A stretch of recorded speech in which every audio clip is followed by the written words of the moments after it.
Hello, guys. Thank you guys for joining. We're just gonna start this in a 1 minute, one more minute or two. So just hang tight, guys. Okay.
Hello, everyone. Welcome to our workshop, Work Smarter, Not Harder workshop.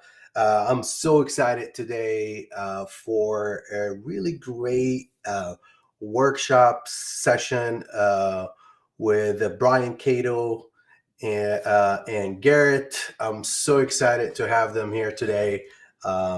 So today we're gonna go over each speaker gonna have like a 20 to half an hour talk about a topic, and they're gonna share a lot of knowledge, a lot of secrets, a lot of tips and tricks on how to manage your SEO campaign in 2025. And we're just gonna give it a few more minutes right now just to get everybody joining,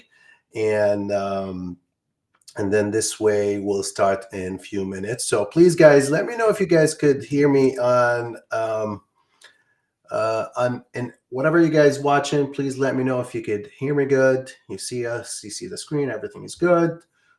Just want to make sure we got up and running, and I'm just gonna go and share a few. I want to make sure that we have enough people or tagged I sign up, but I'm not seeing the Zoom meeting. So somebody have they having some issues, so I'm gonna go and share that to them, which is there we go. Just want to make sure some people having difficulties on joining, so I'm just sharing the YouTube link for them right now. This way, and I'm just gonna share it on my screen as well, on my page, my Facebook page. Here we go.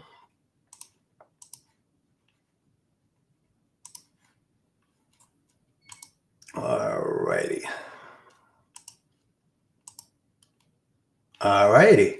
Okay, again, guys, if you could hear me and comment below if you're on YouTube or Facebook.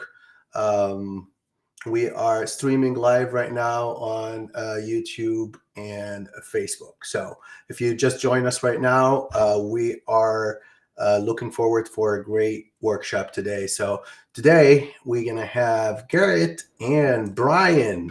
So, hey, guys, how are you? Good. How are you, man? Great. Brian, you need some light. Oh, Are you incognito? Brian started with incognito mode. Brian's in the dark, like usual. All right, thank you guys for joining me today. So we're just gonna do a little bit of introduction. Let us know a little bit about you and about the talk today for those who doesn't know you guys. So we start with Garrett, please. Sure. My name is Garret Acott. I've been in SEO since 1998, the dark ages. Wow. That's right, before Google. Let's see, have had, within that time span, have had a number of companies. Tripleware is my third software company. Had some IT companies as well. Some nice little exits. but been involved in SEO for the whole time. I play pretty big in e-com. We have a specific niche we play in. We do gray niche stuff, and have always kind of been a bit of a black hat guy, and real big on kind of forcing things through. I'm not a real patient guy, so we do a lot of stuff that kind of tries to push things through and make things happen quickly. And that's what we've been doing. And we've been working on, so I'm here to talk about turbo subdomains mostly. And we've been working on that for almost 4 years now. And we're just, about halfway through last year, we just finally really kind of started selling some licenses. 3.5 years ago, we had some beta licenses we sold. We've have a number of people who've been using it for that entire time, Brian's included. And we just have kind of opened it up for a bigger group of people, but generally pretty limited. We're looking to grow it pretty slow. We have our own, right now we run 12 AI servers in the back end of the software. So we're just kind of growing it, trying to grow it real smart, organically, and keep it working well. Most important for everybody, because I use it for all of my companies as well. Nice. And for today's talk, what do you think that attendees will get out of it today? What would they learn? I think a lot of things. I think people are going to be reintroduced to subdomains. I think subdomains, until fairly recently, kind of lost favor. We've been running them, for years and years. They've been working well. They continue to work well. I think as in March, they probably started working even a little better. And then certainly we integrated, AI in March as well, or after March. And that's kind of been a real game changer for us too. So I think they're going to find PBNs actually make a lot of sense. I think a lot of people already knew that, but what we've done is made it easy to actually run your own PBN as well. And I think more than anything, I think people will be interested in kind of how easy it actually is to run, how we've made it easy to run your PBN and make that accessible, hopefully, for everybody who wants it. Interesting. I met you in Chicago a few months ago at the Dark AI, and I was impressed with everything. And I'm sure everyone here is going to be impressed with with the presentation. So looking forward to it now. Thank you. Brian, how are you? Doing great. How about yourself? I'm great. Can you tell us a little bit about you and your talk today? Yeah, so I've been a digital marketer for probably close to 17, 18 years now. Probably a little more than that. I actually, wow, yeah, it is quite a bit more than that, because I actually got into it right before Panda and Penguin, so that would put me right around 2011, 2010. So yeah, it's been a hot minute that I've been in digital marketing. Initially came in through doing some reputation stuff, swung really hard over into content marketing, and then kind of found like, content's great and all that, but without proper links, without the proper power behind, to support what you're doing, it's kind of like having the proverbial Lambo in your front yard with no gas in it, right? Looks fantastic. You can take some fine, Instagram pics, but other than that, if you don't have actual power and engagement behind it, it's kind of like having no gas there. You can take the Instagram pics, but you're not going to go anywhere too far with it. So really for me, it's looking at marketing through the lens of kind of holistics, understanding that you have to have links. So whether you're actively building them, whether you're trying to adjust my mic, hopefully this helps a little bit. Whether you're actively engaged in link building, whether you're doing content, whatever you're doing there, you kind of need to do all the things. And marketing has become somewhat of a saturated market. I mean, really, to get into this, you don't need a whole lot of upfront capital. You could be a social media manager. You could be a blog writer with literally your phone. I mean, at the very least, or just a very cheap computer. The barrier to entry really isn't very high. Unfortunately, that also means there's a lot of like shit posting and a lot of other stuff. Sorry guys, you're gonna have to deal with my foul mouth, but you're gonna end up with a lot of like just garbage stuff that kind of comes out there, and people that really don't know their head from their asshole when it comes to marketing. So really kind of what my approach and what I'll be talking about today is we get a lot of marketers and a lot of SEOs that are freaking out about all of these Google updates and, oh my God, the sky is falling and things like that. When in actuality, if you're doing all of the things that you should be doing, and I'm sure Garrett will go into this as well, because this is, very similar to his approach as long as I've known him. If you're doing all of the things, you really don't have to worry about algo updates very much, because you're doing the shit that Google already wants to see. You're doing the things that can benefit your business, regardless of whether Google changes up that they don't like guest posts now, or that they're going to change up the SERP and it's more reliant on paid ads. If you're doing all the things you should be doing, it doesn't really matter what Google throws at it. Interesting. And so that's kind of what I'll be talking about today. When Google decides to be, crazy and a pain in all of our ass, like what can we actually do to enhance the brand and still, say, hey, it doesn't matter if Google does a big shakeup. Here's what we're going to do to keep moving forward. Interesting. So basically how to navigate or how to keep running your campaign while Google had doing the updates and what to do and what not to do, right? Absolutely. Awesome. Looking forward for it, Brian. So let's jump into it and start, guys. So Garrett, are you ready to share this screen? All right, perfect. I'm sorry to cut you off. Brian, can you, I don't know if there's anything that you can do with the mic. I got somebody saying that they can't really hear you. I can hear you. It's a little bit low. If there's any, you could higher the volume probably. Yeah, I can increase the gain on it. Awesome. Hopefully that's a little better. Sounds good. So if you take your mic out of your mouth, Brian. Put your in on it, right?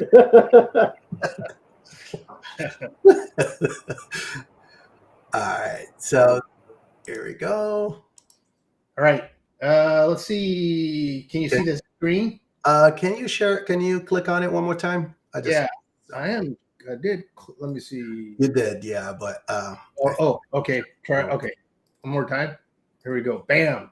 How about that? Here we go. Perfect. Awesome. All right.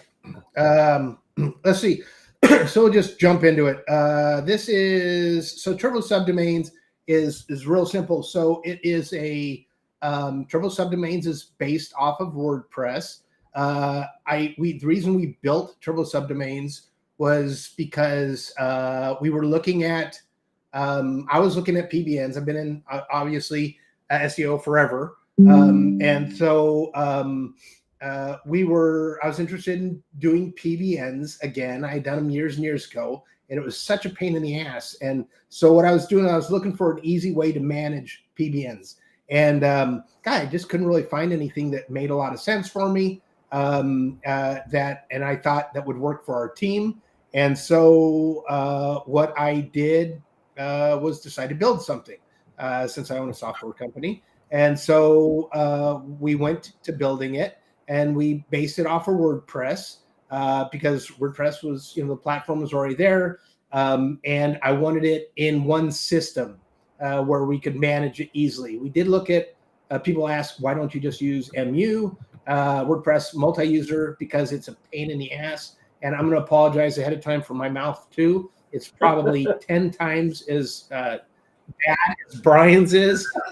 So you're going to be hearing a lot of, hope you're not super offended by bad language because that's what you're going to get today, folks.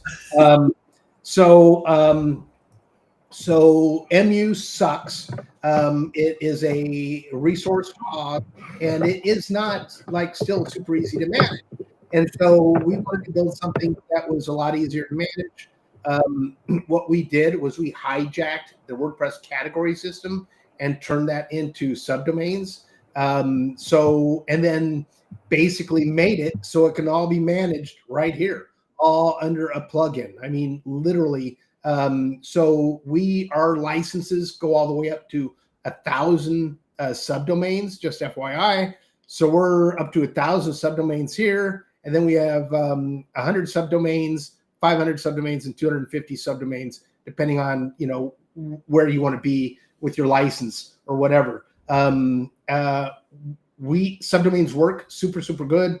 Holly just posted a question in a couple other groups just today, I think, or yesterday, asking if subdomains get punished or get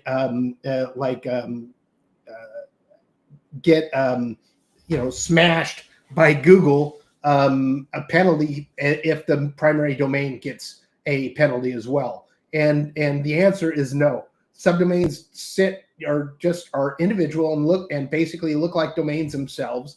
And so if one subdomain goes bad, the others should be fine. And even if your root goes bad, your subdomain should be fine as well, honestly. If it's algorithmic. The one caveat to that is, if it's a manual penalty, sure, just like anything else, they're going to go in there and try to see what else they can see, and if stuff's connected and stuff like that. So what we've done is we've built a system that just works really freaking well.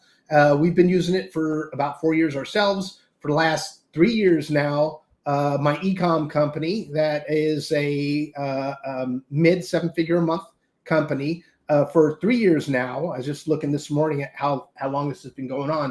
100% of our backlinks have been coming from triple subdomain systems. So 100% of our backlinks are our own freaking subdomains. The question is, do we use all 100 subdomains for just one project, or can you use it for multiple projects? Primary use, there's two primary uses for turbo subdomains. So one is as I'm going to show you a site here too. So one is, and then this is how we convert them to, is through stuff like this. So one is so if you see here, right here, riograndeloans.com. So this is specific to a single niche right here. So this would be loans in the Rio Grande area of Texas. So that's one way of using it. And then the other way of using it, thanks, Terry, appreciate that. And then the other way of using it is to have a generic domain, which is what a lot of people do. So that you'll use like a generic, like news-based domain. And so if you guys have been around, for those of you who've been in SEO for a long time, will really appreciate the idea behind a lot of this. So let me see. And then and then there's a pop-up here too that comes up.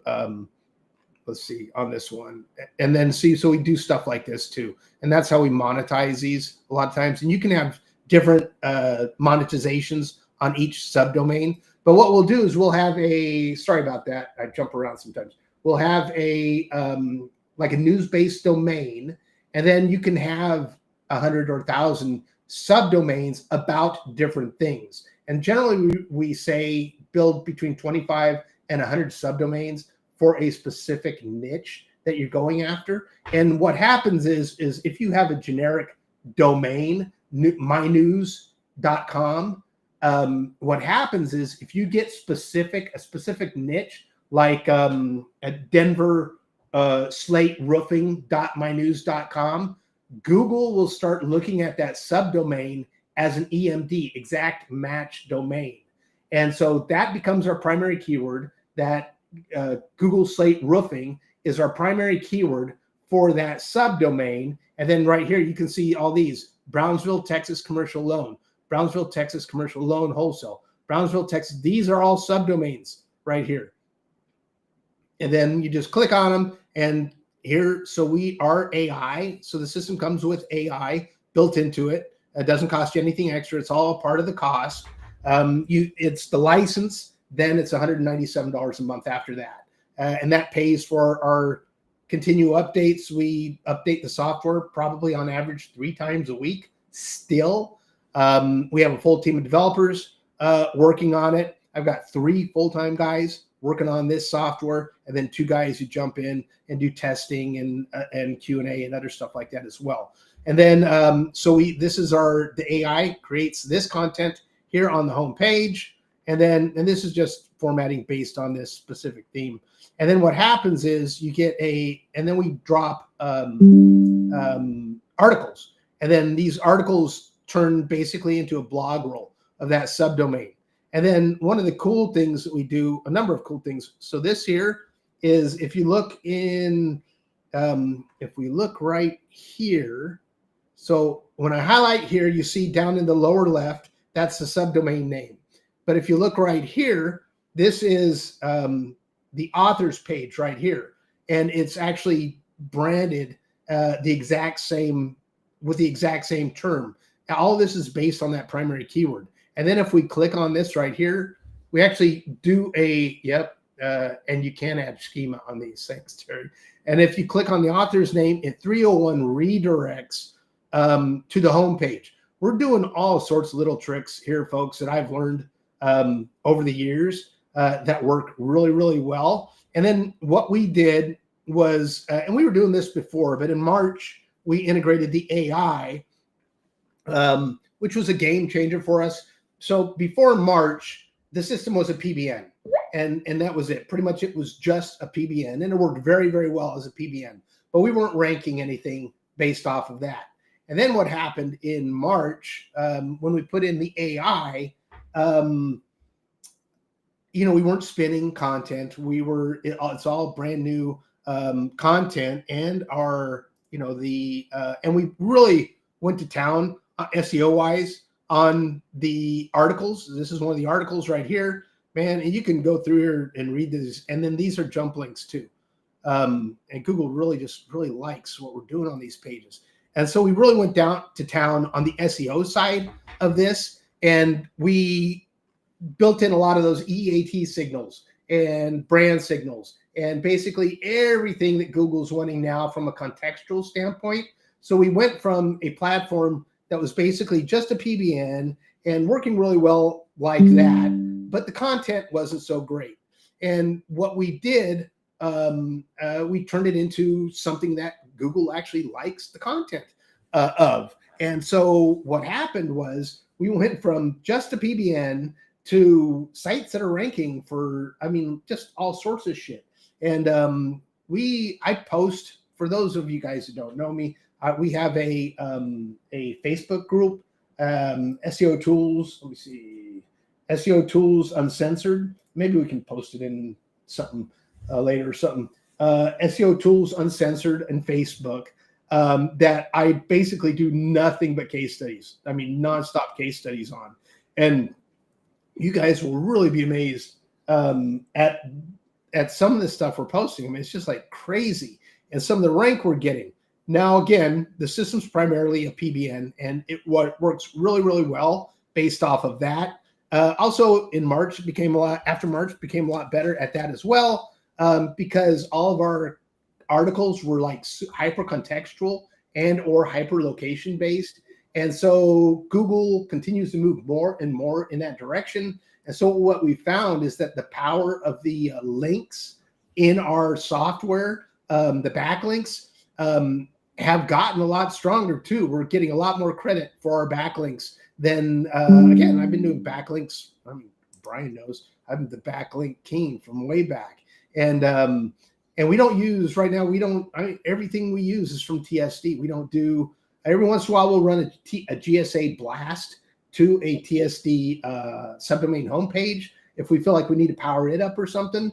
But for our money pages, all of our money pages, all of our money sites, money paging, landing pages, lead pages, everything, all of the links we make anymore, 100% of the backlinks we make to any of our assets come from Turbo Subdomains. And the reason we do that is because we don't have to work as hard. We don't have to put near as many backlinks as we do, as we used to do. So what I was telling somebody yesterday, having a discussion with a customer just yesterday, I think the thing is, what's happened is back in the day, we used to have to build some context around our keywords. So, because Google would go in and they would they wanted some context around your keyword to rank for your keyword. And back in the day, it used to kind of have to be in that sentence. Well, as long as we built some context within that same sentence of your keyword, then you were good to go. And then eventually we kind of had to expand that to the paragraph. And if you had a decent paragraph with your keyword and the link out, then that was pretty good. And then, you know, as EEAT came along and all that other stuff like that came along, and the author score and all that stuff, then it's like the whole page, as long as it's contextual, the whole article should be related to that keyword and everything else.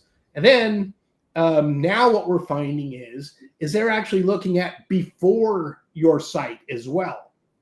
They're looking at the backlinks that come to your website.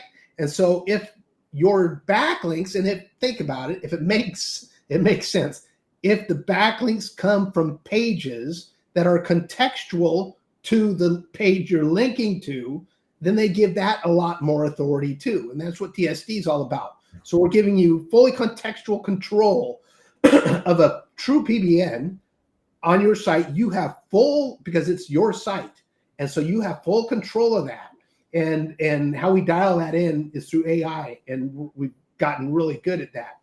And it's honestly like 98% of the process is 100% automated.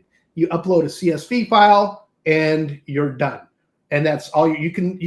When we upload a CSV file, we make the campaigns, we set the keywords, we set the brief, which is what gives context to the keywords. And then we set it to 150 articles per subdomain for a year, for 365 days. So we set up a year's worth of content literally in 5 minutes. And I'll do that for 25 subdomains. In 5 minutes, we'll upload 25 subdomains, and each one will have a year's worth of content, and they're ready to go and rocking and rolling until I'm ready to do something else with it. So that might be like building backlinks with it or something like that. And we have the whole system, a whole system for building backlinks with it as well. Let me just show you. And we have, here is our, we are actually have, I think we support 26 languages now, if you can believe that. I wanted to show you this because this is a pretty big deal right here. I don't know if you guys can read any of this, but this is language number 27, and this is Hebrew. And this is just the final test we're doing on Hebrew, and it's actually getting released today. So as of today, we'll support Hebrew as well. We support Chinese simplified, and we also support Chinese traditional too. So we're supporting languages that very few people support as well. And then on each subdomain that we create, a lot of you guys are going to appreciate this too. We create these foundational pages. So an about us, contact us, terms of service, and cookie policy as well. We create those brand new. Let me see. Let me find one that is actually not a testing site. Is this on, just a quick question, is this under the money site, the subdomains, or would it be different? Does it matter if it's on a money site? Yeah, so what we do is we bring up a, so it's separate from your money site. Okay. So what we do is we'll actually provide you a website, a domain. So we'll say you can bring your own if you want, and as long as you give us Cloudflare access, or if you say that, hey, I'd like this specific domain, and we'll buy it for you, and we'll take, and it's your domain after that. It's not our freaking domain, it's yours, but we'll put it into our system. We host it for you. We manage it for you. If ever you want out, just say it. What happens is we pull the plugin out because that's our IP, and it changes, and the WordPress system turns into the category-based system. So all your content is still there. You don't lose your articles, anything like that. If you're a smart SEO, what you do is you take all the URLs from the subdomain, and you just 301 direct them to the freaking category system. That's what I would do for me, and then let us know. We'll zip it up and send it to you, and you can put it on your own hosting or whatever. Doesn't matter to us. Obviously, we want to keep you as a customer, but that doesn't always happen, as we all know.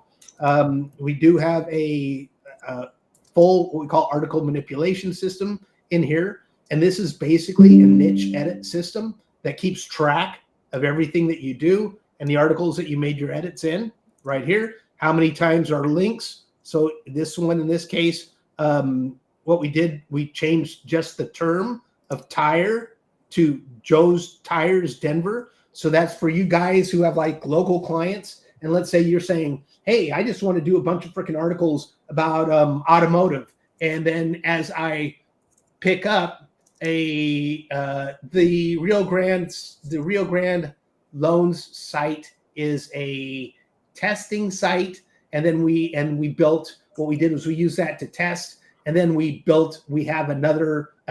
We're using 3 Turbo Subdomain systems for a client over there where we're specifically doing loans, and we actually had a number of loans convert in the first month with that client too. We do, for those who follow the case studies on the 4x4 stuff, we have 3 TSD systems in the 4x4 niche now, and we generate on that. That's a local company, and we generate about 20 grand worth of commissions on a month just through that system too. Fully automated, 100% automated. On the loan system, fully automated as well. And we're also in the healthcare niche, the home healthcare niche, same thing. Have a partner that we partnered up with, and we get commissions for everything that comes into our system like that. And then we also have a partner in the food manufacturing niche as well, where we're actually started off with a specific locale, metro area so what happened was an private equity company bought a food manufacturer. They reached out to us. We got an agreement. They want to expand out of the local area. So we're expanding them currently to the basically a large metro area. And we've already dominating that whole metro area for that specific product niche. And then we're going to go into a bunch of other areas as well. So it is super. And then there's a lot of guys, obviously, who use it for local too. We have a Facebook group dedicated to that. In the niche replace or the keyword replacements article manipulation system, we can replace the terms, just the specific terms themselves, and change tire to Joe's Denver tires as an example. And then what you'll want to do is create backlinks here, Joe's tires or Joe's Denver's tires. You would take that keyword, and then you can make it the anchor for Joe's Denver tires or joestires.com. And we track all that stuff right here. And for you guys who are also in the local stuff, as you all know, customers come and go. And right here, so do backlinks.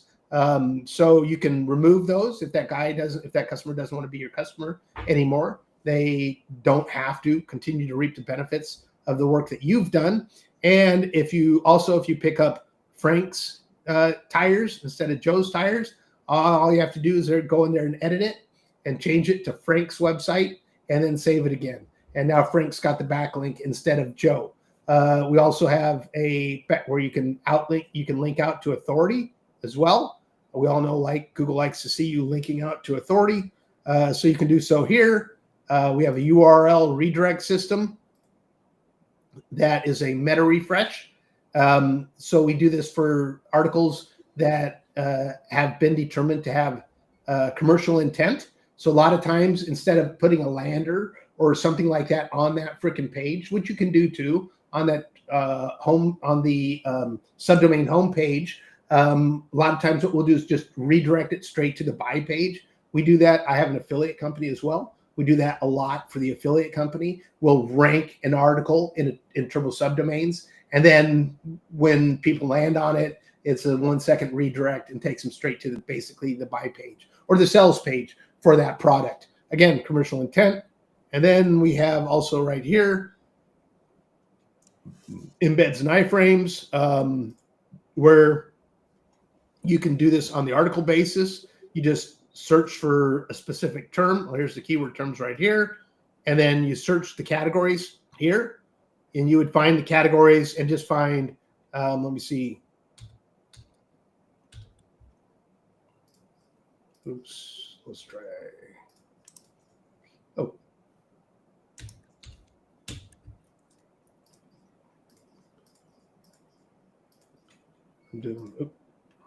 Sorry about that. That's all right. It's not like I know anything about the system. And then these are the articles right here within this subdomain that meet that requirement where this keyword is. And then what you can do is you can embed Google Map iframe to Google Map carries a lot. So if you do Google Maps embeds in the articles and then link out from those articles to your client, man. And there are, I know there's at least one case study about this. I think there's 2 case studies posted in the group about this too. So we do Google Map, iframe, YouTube, and JavaScript on there. It's just a super powerful system. It works really, really well. I don't like to, push the part about ranking because it wasn't ever really designed to do that. We do get a lot of rank on a lot of things. A lot of guys are doing really well. We got some guys, honestly, we've got, there's a group out there that's just killing it, like in Bing too. I mean, just like slaughtering it in Bing. Ends up Bing just loves the system. And actually there's, depending on your niche, as long as you know your niche, your market, there is a lot of traffic in Bing too. So we obviously focus a lot on the Google side of things, but seeing some of the traffic come in from Bing, thinking about going after that some ourselves as well. Nice. All right. So we have a question from Blair. Here, I'm going to put it on the screen. It says, is Rio Grande Loans a test, or are you using this to boost a site? Yeah, it's a test. Okay. This one's one that where we're testing some of these conversion, just making sure everything runs and looks the way we want it to.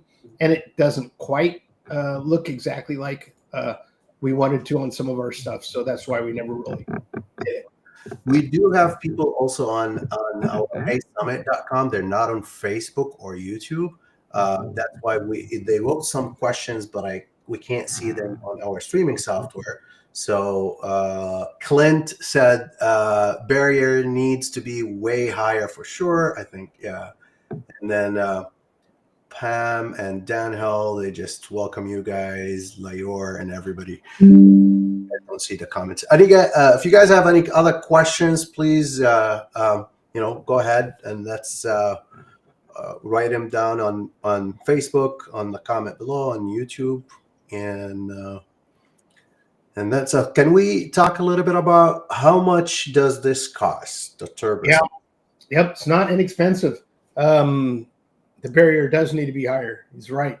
So I do have a coupon for you guys, and I put it in the software. I don't know if you saw that or not, but it's 49JKX3VD. Let me see. Yes, I see it. I'm gonna add it right now on the screen, and that'll get you a 15% discount, which is again. So what we've done, and then what we've done is we've continued to raise the price on this because we don't want to sell too many of them, honestly. So I've had 2 really strong offers to buy the software out. They want somebody wants to take it and blow it up and sell it to the world, and we've turned them down. And because one, I have a number of companies and they all use this software. And 2 is I think it's something super special, and it really is, and it's working really, really good.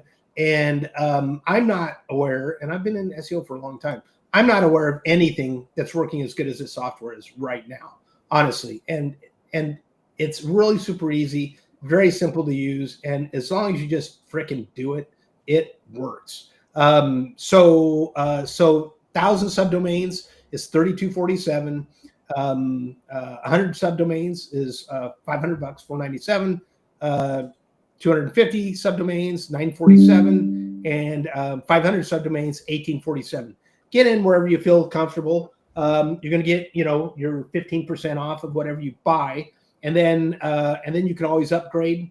After that, the 15% won't be available, obviously, on the upgrade, but you'll get, for that first purchase, you'll get a 15% discount, and you can always upgrade after that. That's what a lot of people do. I think we're probably, like, the people who start at the lower level, we're probably at about 80% people have upgraded, and then we over 70% of our customers own more than one license as well. So and the number one license holder is currently at 26 licenses, and that's not me, by the way. And they've been with us for 3.5 years, almost 4 years now. Wow. And they run a link building company, a very large link building company. Nice. We have a quick question for Lisa as well. She said, how many customers is that for just one money site, Well, so I mean, it depends on how you look at it. So I answer the question so with Turbo Subdomains, you get a license for a single domain. So when you get a license, you get a single domain, and then you get whatever the subdomains. So let's say 100 subdomains. And so from 100 subdomains, how we would build it, 100 subdomains generally would be good for 4 niches, let's say. So we would build generally between 25 and 100 subdomains per niche. Like if we're doing local niches. So if you had, let's say Denver roofing, like one of your niches was roofing in Denver, we would generate 25 subdomains based off of that. And then with 25, long to medium tail keywords, basically medium tail keywords like that. And then what happens, you could link out to different customers from the different articles that get built within that subdomain. Interesting. So you have as many customers as you wanted. Okay, that makes sense. All right. So where can they find you if they have any questions after this? Sure. So the site, is triplesubdomains.com, but I'm on Facebook, super accessible on Facebook. Garrett Acott, again, is my name. You can reach out to me on Facebook. The easiest way is in my group, the SEO Tools Uncensored. That is the easiest way. I spent a lot of time in there, post a lot of information in there. That is the easiest way to get hold of me for sure. All right. Awesome. Sounds good. Thank you so much, Garrett. And guys, if you have any questions, write them down. We could answer them at the end of the workshop as well. So, appreciate your, spending the time today with us, Garrett, and sharing your knowledge and the tool. Absolutely. Thanks for inviting me. Thank you. Brian, dark mode. Hey, how's it going? Yeah, we're going dark today, I guess. Hopefully my mic level's a little better, maybe. Hopefully. I could hear you. Okay. Can you guys tell me? I mean, it's a little bit lower, but it's still it's all right. I mean, I could hear it, but and somebody mentioned in the Hay Summit, they're like, Brian's gonna drop a lot of bombs. That's why he's in incognito mode. That's funny. Okay, cool. Let me get this pulled right up here and share my screen. All right. I'm not sure why this is so low on my end. That's crazy. Let me try and crank this thing way up.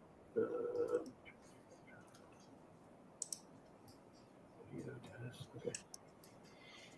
All right. If I need to switch, let me know. I'll switch up mics. I got a couple here. So, all right. Could you share the screen? I just want to make sure. I didn't get it. Would you mind do it again, please? Yeah, I am. 1 second here.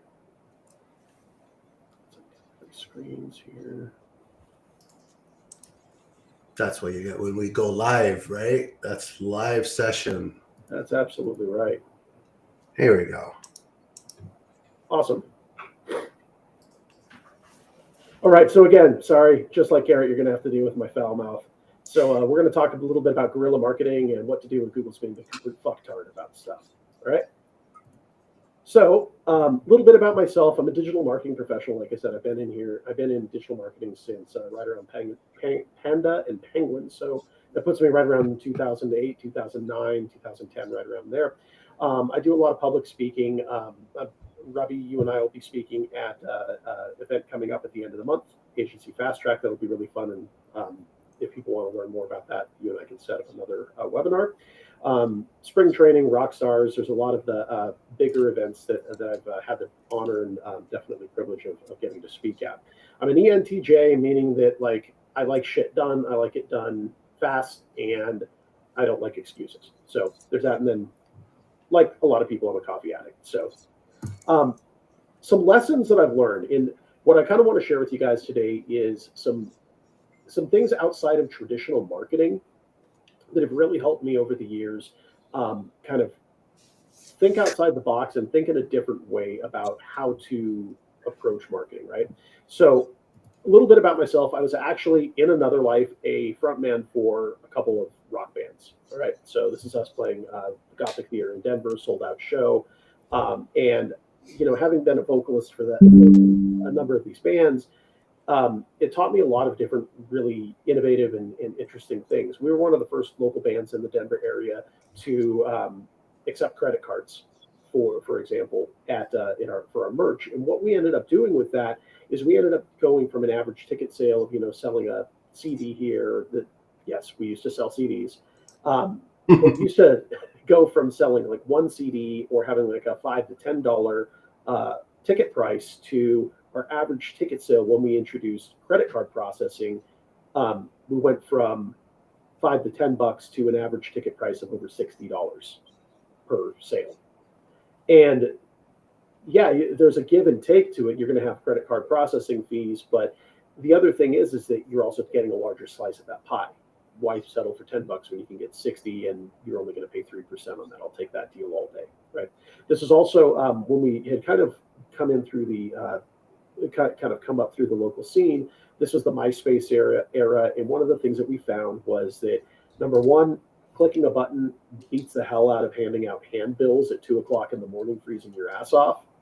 And number two, like that customer engagement or being able to engage with your actual audience at a much more personal, deeper level was absolutely pivotal for what we were doing, right? So some lessons learned when everything was all said and done and I kind of stepped out of the scene was, if you have an idea, you're probably not the first one. I'm reading a book right now from Rick Rubin, legendary producer.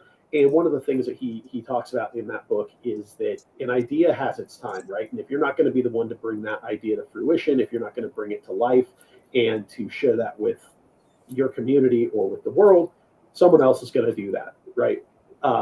You see this time and time again where any one of us could watching this could have had the idea about like using an app on your phone to call some stranger, pick your ass up on the side of the road and take you to where you want to be. Uber's making the big bucks because they're actually the ones that took that, implemented it, and made that shit happen, right? There's no $1 million ideas, just $1 million execution. Again, this goes back to the idea of you may have the idea, but if you're not the one that actually brings that to light and brings that to completion, no one fucking cares. It doesn't matter if you have the idea. It only matters, did you get the shit done, right? And then marketing disruptors are winners, and winners take all. This particular concept really stuck with me over the years because what happens is a lot of us are like, well, I have better content, or a lot of marketers are like, I have better content. I think I have better links. I have better this. And the fact of the matter is that unless you're ranking at the top of Google, unless you've got the traffic to beat out a competitor, unless you're doing any of that, like, fuck you, it's not happening, right? You can be mediocre in your marketing if you're out there actively doing stuff as opposed to sitting on the sidelines with your thumb up your ass, right? So be aware of this. Understand that actively getting out there doing stuff, turn on your video, make a video, go on social, promote your shit on social. It doesn't do something, create the blog, get it published, get turbo subdomains, right? Amplify it through something like that. Those are the guys that are actually winning the game right now, right? And I say this not to be condescending or to be an asshole about stuff, but just if you want to succeed in marketing, it's the guys that are actually doing stuff, that have a plan and a strategy in place, that are actually winning the game. So let's talk a little bit about guerrilla marketing. Guerrilla marketing I really enjoy because typically it's lower cost than massive campaigns. It tends to be more memorable because you're dealing with things like virality and viral campaigns, and it tends to enhance and build your brand. All right. So a couple of each one of these: ambient marketing, that's going to be like showing up in unusual places. I've seen some examples of some really interesting things. One of them was the Folgers manhole. And so they did an ad on top of this manhole cover, and it made it look like this coffee cup was steaming because of all the underground steam coming out of this manhole cover in, I believe it was New York, right? And so having something like that that is unexpected, it's creative, right? People they don't typically see that kind of a thing coming, and that allows you to gain a foothold in the market, right? Engagement marketing, workshops, things like that, things like what Rabih has put together here, where we can reach out to people and show, hey, here's what we're doing, here's how we can show some expertise in a particular field or a particular vertical or things like that. You don't have to do it yourself, right? Rabih's had Garrett on, I've been on. I know that Chris Labatt and JP were on during the last round that you did, Rabih, and that's the kind of thing where you can bring in guest speakers. You can amplify your message through the assistance of others, through joint ventures and things like that, right? Viral marketing, get your tribe to spread the word about your business, and it can help cultivate those brand recognitions and brand connections. And then ambush marketing. I do a lot of this. You have to be very careful when it comes to astroturfing or like persona creation, because that can backfire if done ineffectively, or if you try and do astroturfing to be manipulative to a certain extent. The FTC has guidelines obviously on reviews and things like that. So just be aware of that you want to be very careful when you're getting into that kind of stuff, right? Mm-hmm. This is the biggest thing that I see is, oh shit, a Google update, right?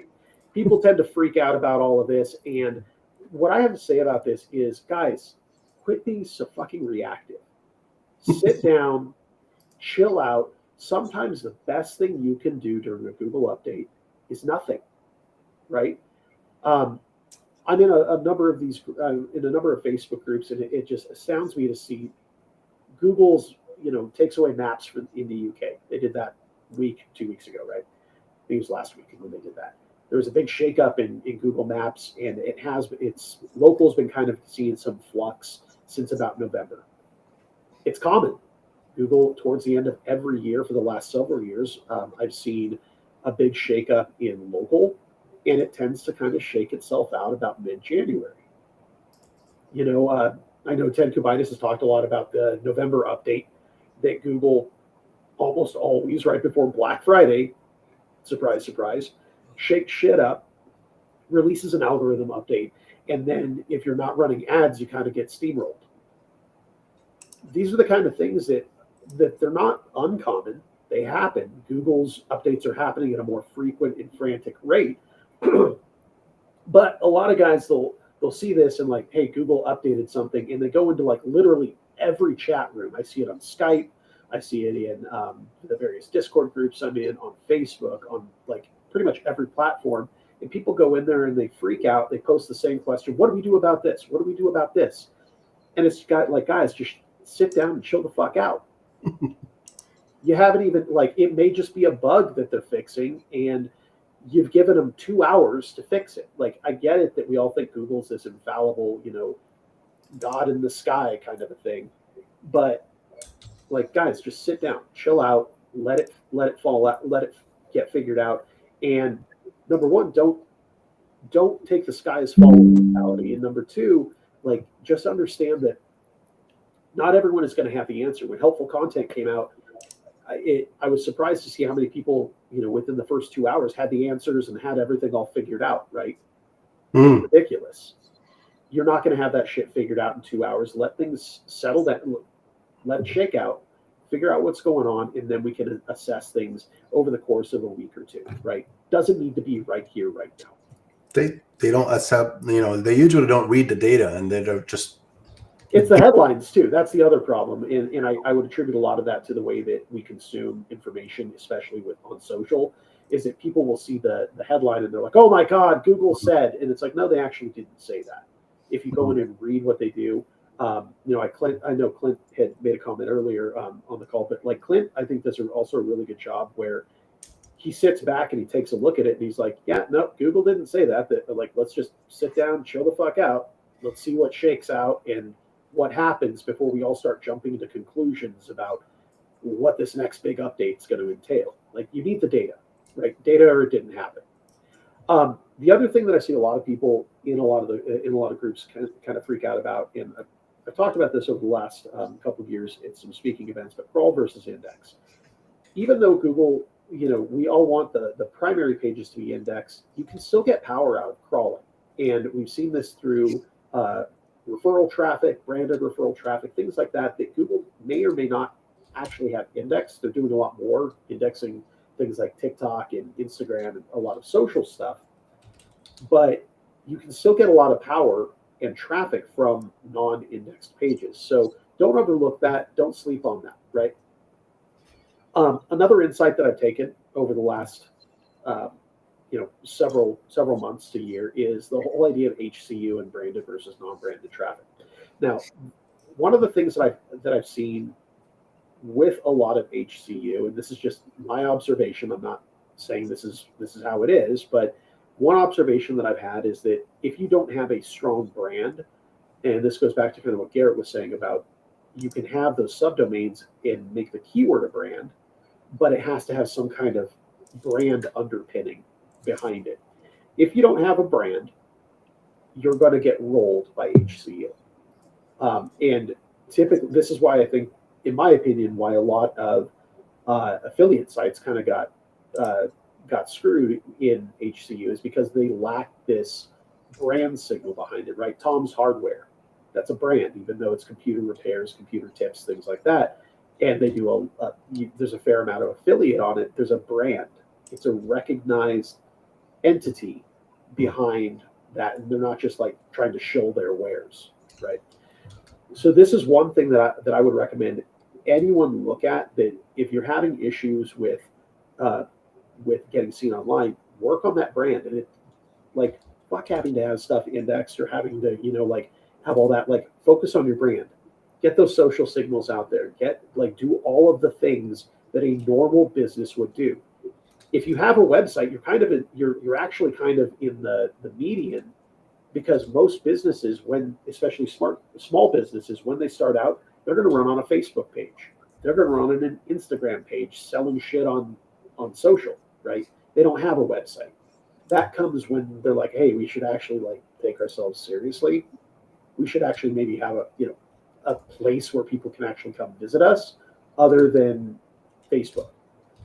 So the natural progression would be start off with your social, get those brand signals in place, build that around your business and your brand, and then you can build on top of that.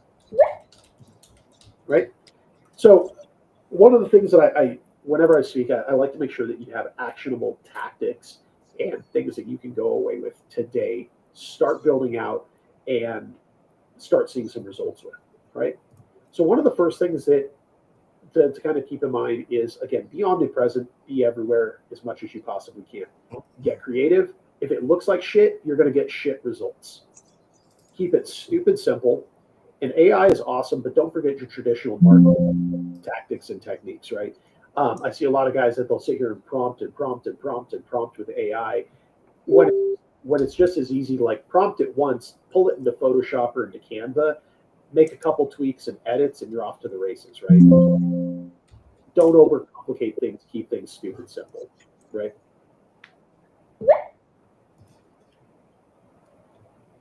All right.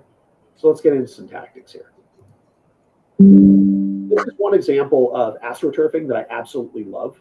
It's a company called Javi.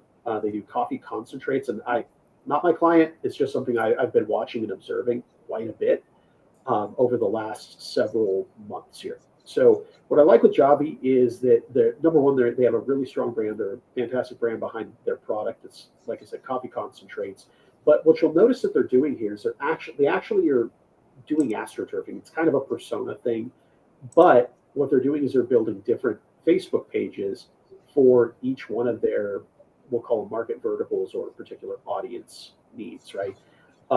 Over on, just do this, laser pointer, and let's pointer. So this is the primary brand. This is the secondary brand. And you'll notice that they have what is this? 65,000 followers here, 2.6 thousand followers here, almost 3,000 followers on this one, a couple hundred, and then we've got 32,000 on this. what these two pages on this back end, what they actually do is they're going over the different recipes. Hey, do you like it black? Do you like it with creamer? Do you like caramel? How do you like your coffee? What are you doing here, right?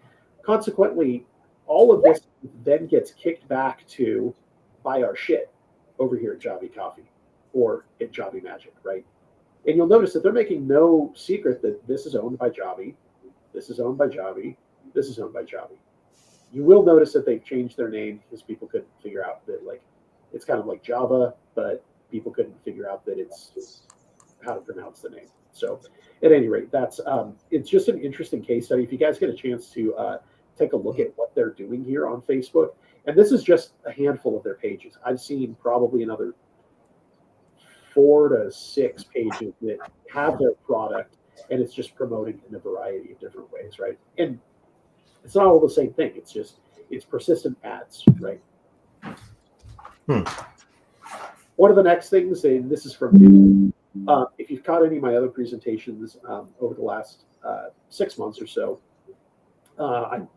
I've talked a little bit about doing media kits, and press guys, like journalists, press guys, things like that, they're either lazy or busy, probably both, but they don't have time to go hunt down all your shit. So make it easy on them, right?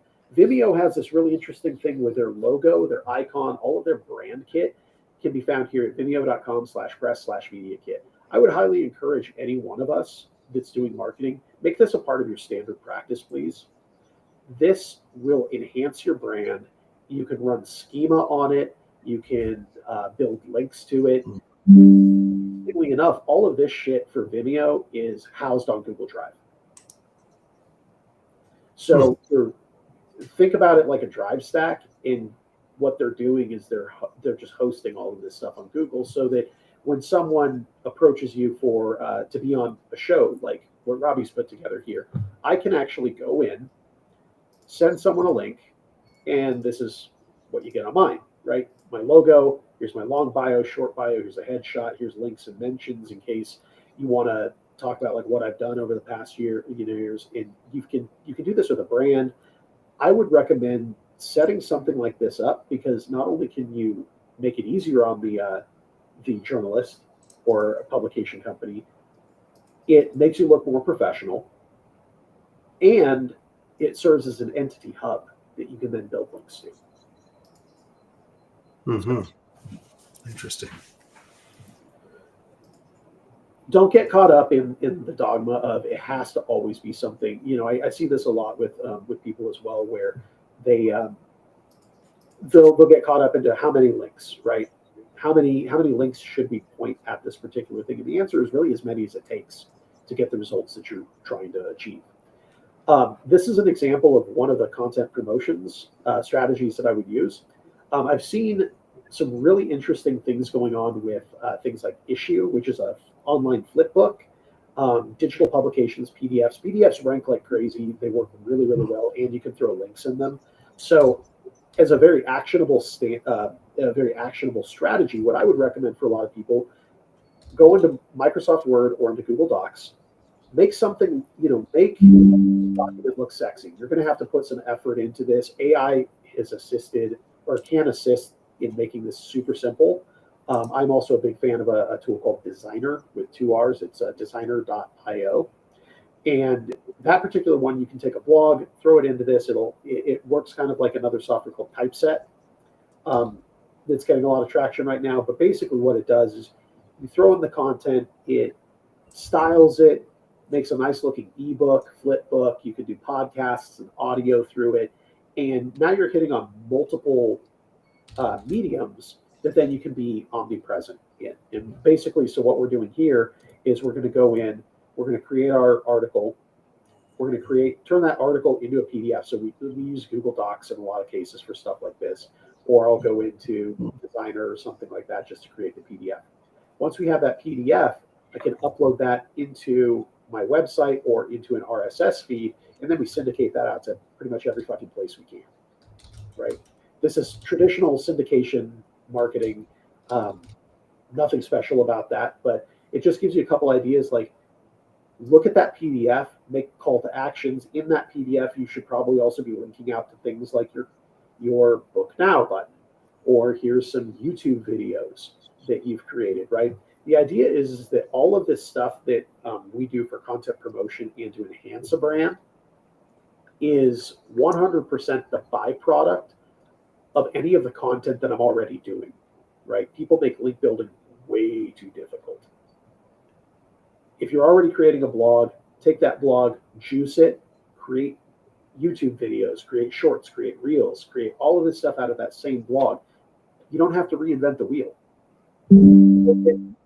Repurpose it, throw it into syndication, promote the shit out of it, because at the end of the day, what do you want? You want your business to, or your client's business to make money, to get leads, to do any of that. And if Google's going to be an absolute fucktard about stuff, then don't go to Google. Look at social. What are the other avenues that people are using to find this, right? And be that disruptor in the market.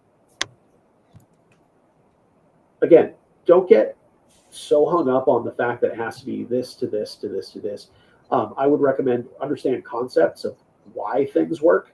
This is an example of a Google site with the Google Sheet that we've done. Google diagram. We do Google Documents behind that. Throw all the docs into a sheet, and then we'll throw that into like slides. We can do all of that. This is a variation on a drive stack, right? But we can do stuff like this. Again, don't get caught up in the exact like it has to be this to this to this. Understand concept and how you can get from point A to point B, or get people into a variety of different places, right? Same thing, and this is exactly what Turbo Subdomains you can use with Turbo Subdomains for something like this. We have the primary website, we've got some docs, maybe a map embed, turn that into a PDF. This could be Turbo Subdomains right here. Power up to Turbo Subdomains, pop it into that PDF, take all these guys, you can power it up into Turbo Subdomains, or follow this flow back to the PDF. We're creating tiered links, right? A lot of guys get really hung up on it has to be my money site that gets all of the power. Yes, that is something that we want. However, if I can be found everywhere and all over one, that's what I'm going to do. I'm going to take over a market by being omnipresent, right? So a couple resources, and I want to make sure that we have enough time for questions and things like that here at the end. One of the resources that I like, obviously, Drive. There's some simple ways that you can also export data in bulk out of Drive into a variety of different formats, right? So PDFs, things like that. One of the easiest ways to do that is to take the URL on Drive and changing where it says /edit to /export format equals, and then whatever the format is that you want. So you can do PDF, or if you have a doc, you can export it as a Microsoft Word doc. You can export it as a Excel spreadsheet. You can do rich text formatting. There's a variety of different formats that you can do, right? But we can create all of this very easily in Google Drive, export it, and we're good to go, right? Designer, that's the other one. Like I said, designer.io. I think they have a lifetime deal on their thing for, I think, $27 for their basic package. You can upgrade from there, but that's actually been a staple in my toolbox for a number of years. Typeset, good tool. I've seen a lot of buzz about that one recently on social. In video, and then Make, right? So Make is going to give us those nice things like this where we can visually map out the syndication and get that automation to go, all right? And then the last thing that I have for you guys today, you can download this right here. It's the Guerrilla GPT.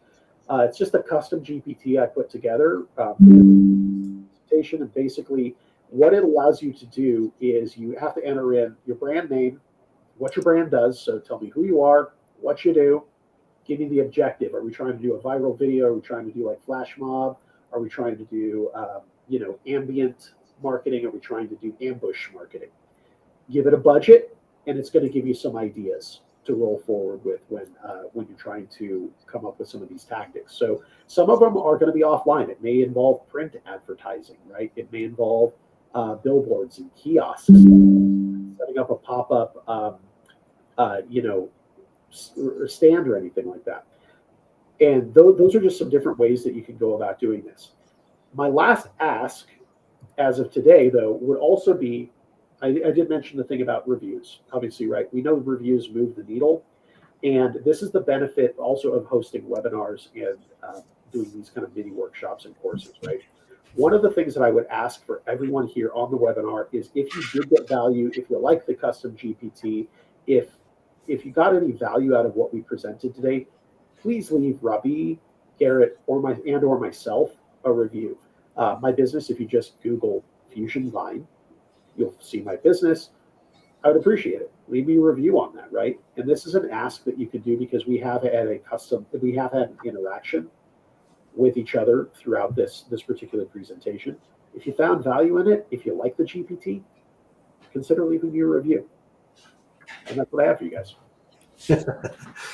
Great. So thank you, Brian. This is awesome. I just had a quick question about the custom GPT. So what kind of data, I mean, what would make it different than just going to ChatGPT and prompt it? So it's the data that I put into it. I've got some training data that I put into the custom GPT about guerrilla marketing. Here we go. And so it's going to give you some enhanced data behind that. Nice. I love what you said about, sometimes people just forget about traditional marketing tactics and they don't use, let's say, billboards and printing or direct mail. It helps. Still, some of the methods. Yeah, I see Corey posted about like door hangers. That shit still works really, really effectively. And when you pair that with a strong digital marketing campaign, say you're doing door hangers and you've got maybe a QR code or something on there, you've got a door hanger that then goes to a custom landing page, and then you can drive people further into that. They hit this custom landing page and there's remarketing that you can do behind that. Or you can do a variety of different like funnel type functionality behind it. All of this plays hand in hand with the entire marketing as a whole. And I think that is, in general, a lot of digital marketers, we get so caught up into SEO. SEO is going to be, because of AI, and I think good SEOs are going to become more valuable, but mediocre and shit SEOs, they're going to, just like mediocre and shit SEOs, you're going to become obsolete if that's your brand and your business model. You have to think holistically about what's actually going to drive money into that client's pocket, because at the end of the day, that's what they care about. If they give you $1,000 or $2,000 to get them results, are they at least seeing $1,000 or $2,000 in return? If they're not, your ass is probably fired. Or even more important, if you're like me, running your own company off of SEO or doing affiliate SEO, you're broke. I mean, completely broke. I mean, it's not like scam anybody into giving you money for no return like that, Exactly. And so it all comes back to, can you provide results? Can you actually show them, here's the value that you're bringing to the table and get in front of people? Or like you're saying, Garrett, is it, hey, you're pissing in the wind and you're not getting anything out of it? Right? Are you driving sales? Are you driving conversions? What kind of metrics are you hitting your numbers? All that stuff. And those all go, that's business acumen, right? That goes beyond SEO, becomes a tool in the toolbox. It's not the only thing where you're like, well, we got a nail to pound down. Okay, use SEO. Well, we've also got to cut this 2x4. Better use SEO. Use that hammer, right? It doesn't work so well. You're just going to smash everything if you're only using one thing to accomplish it. It's understanding right tool, right job, right? Yeah. And and like you say, I think AI is making good SEOs better. And I think it is going to obsolete a lot of bad or mediocre SEOs. So it's just like March, helpful content update. I mean, we saw a fair number of people exit from that one for sure. Yeah. And I think AI is going to, just as we go deeper and deeper into it, I think we'll be seeing more and more people leave because they just can't compete. And you're going to see a lot more mom and pops lean on AI too. So it's a question of, how do you sell yourself within that same framework? You know what I'm saying? Totally. When they're being told, and they will be told, this is what you need, and all you need to do is punch some buttons and drop a prompt or two, and it's going to work for you. So it's like, how do you compete with that as well? Yep, 100%. Nice. Corey had a couple of comments here. He said, Brian is the man. Can't recall the last time I heard any SEO drop this much truth this quick. Amazing show, guys. Thank you, Corey. And yeah, thank you. And everything we got. Jeff said everything is a nail if you only have a hammer as a tool. I like that. All right, Eddie, guys, do you have any other questions for Brian? He mentioned that you could find him on Facebook or Twitter or Instagram. But can you mention your business so if they need to write a review?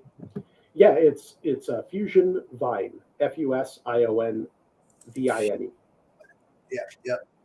Fusion Vine. You guys. And again, that's probably one of the easiest ways. I know reviews still do move the needle for a lot of people. And if you can do, if you are a local agency or if you're trying to, build up reviews for even your client, right? If you do these kind of, if you do webinars, if you do mini workshops, if you're doing that kind of stuff where you add value, give away, like a simple tool, a custom GPT, something that can actually add value to the people watching the presentation. It's asking for a review is totally fine. They've had an interaction with your business, and being able to do that, I think that's one of the things that is really overlooked, especially when the FTC is saying, hey, you can't do fake reviews. These are far from it. It's an actual interaction that you had with me, though we may not have exchanged currency. It's an interaction. You've spent your time with us. And so 100% valid review. I agree. Don't be shy asking for that review or post that. If you're like a brick mortar business, like you could just post a QR code or anything on the cashier that will help. Don't be shy, guys. Ask for the review. It's okay. All right. Any other questions? I think that will be. Let me see if there's any questions right here. We do have some comments on the Hey Summit. They're not on YouTube, so we don't really see them, but they're all support, and that's good. Okay. Thank you, Brian, again. Appreciate taking the time today, man. Absolutely. Thanks for having me on. That was a pleasure. Awesome. All right, so I am gonna start my talk right now, and today I'm gonna be talking about a proximity SEO. So a lot of you do local SEO. I'm ready to drop a lot of bombs today. So this is a great show. I love what we're doing today. It's a free workshop, and everybody's sharing their knowledge. I understand we all have tools or services that we want to sell, but that's we like to share, and then if you guys are happy with what we're sharing, we have tools or services that's gonna save you a lot of time. So if you see any knowledge today, please go ahead and write a review or check our tools or services. So I'm gonna start sharing my screen right now, and if you guys have any questions for Brian, Garrett, or me, just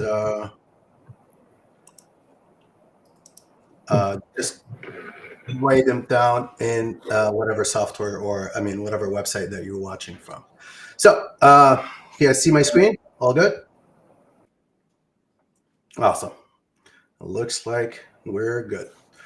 Okay, so again, thank you, Garrett. Thank you, Brian. This is a great SEO workshop. I'm just honored to be with these two real gurus and smart minds. I always, if I have any questions in SEO or anything, I just reach out to them. They're really knowledgeable about what they're doing. So I again appreciate guys coming in today. So my name is Rabih Rizk. For you guys who doesn't know me, I did arrive to the United States. I was 24 years old, chasing the American dream, and I started with product photography, and then I grew it up to like design, printing, and then I didn't want to do just the traditional marketing. I wanted to go digital, and I started doing SEO for my clients, and now I build tools, it was for the agency, the SEO agency that I had. I was trying to build tools that instead of hiring knowledgeable virtual assistants, I wanted to have tools that I could hire anyone that knows how to fill out a form to create the outcome or save time and get value out of them too. So then I turned those tools to SaaS programs. One of them is called MapPack, Toolbox, and Blockstorm. And today, this is the agenda for today. I'm going to talk about proximity power and how to master your local SEO. Here's what I'm going to cover today. I'm going to cover how I do the local SEO mode, how I create service city pages that boost the near me locations. And I'm going to talk about the local PEA content as well, which is using people also ask PEA queries to boost the local relevance. And then I'm going to talk about advanced schema, which is going to automate local business schema for cities, zip codes, and more. So I'm going to show you how to create them manually or using my tools as well. GeoCircle KML, which is how to leverage the KML files, my maps, and geosite maps for proximity ranking. And then the geotag proximity, how I geotag the images for local optimization. And then I'm going to show the locality lookup, identifying the cities, how to, this tool is going to show you the landmarks and how to use it to your, or give you the data to use it in your content, basically. And then I'm going to talk about a little bit about off-page hacks, which is building authority with a website called Newsbreak, and how to find citations and how to do Google Dorking as well. So the goal is, basically give you the actionable strategy to expand proximity ranking and dominate local SEO. First one, I'm just going to talk about local SEO mode, which is, this is part of Blockstorm. This is a paid service, right? A lot of you guys create the service city pages, right? I created this tool to be able to automate this in a way that saves me time, because it took me, a long time to create them. But the proximity ranking really helps. Like when you create this, it helps the proximity ranking, and it helps the near me optimization pages. So what the tool does, basically, the first step you do is you go to and you Blockstorm, and you actually put your business. And as soon as you put your business in there, you just search the business. It's gonna pull all your information: the business address, the phone number, the hours, the services. This way will provide the AI all the information you need without you even putting them in, basically. And then we have and then the next step, what you do, you just add the service areas. So in this sample, I'm just showing how to add the cities. So you add the cities, and the second one, you add the services. So let's say you have 5 cities, 5 services. You add the services right here. And there's a small tip here. You could add the actual word near next to the service, right? Because when we create the meta tags, it's going to be the keyword plus the city, right? So in this case, as you can see right here, it's going to be web design near, let's say, Chicago, right? So with using this, it's going to create all the pages, which is going to help with the near me locations, right? And after putting the services and the actual cities, it's going to give you a semantic topical map, right? This is what's going to push to your website. This is just an example right here that shows it's going to create a service area page, which is basically the HTML sitemap. And then it's going to create the city page, right, for each page. And then it's going to create the city service pages for each one, right? But the juice from this is basically the way it's interlinking between each other, between all the pages. So it's going to create all the pages with all the internal linking, about links, meta tags, meta description. So it's going to be ready as soon as you click generate. The next step is basically sending it to your website. I could show a quick sample right here. This is the HTML sitemap, right? Again, you could build this manually, right? But if you use the tool, Blockstorm tool, the local SEO mode, it's going to create this in 5 minutes, basically. It's going to create the service page with all the information needed. And then it's going to create the city pages, right? And then it's going to create the city service pages. So most of the content right now, it's going to be with no images, right?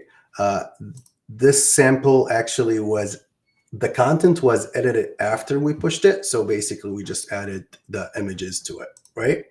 So, and again, this is the content and all the internal linking for all of this, right? And the power of this is phenomenal. So if I search for professional sign installation, or let's say sign installation in this city, right? So as you can see right here, we have it number 2, right? And I would say because it's a topical cluster map, it's going to rank multiple pages. It's either ranked the actual service page, right? So this goes across all the content that created by the local SEO mode. And then we do have a lot of screenshots and samples that will show you guys how good this is.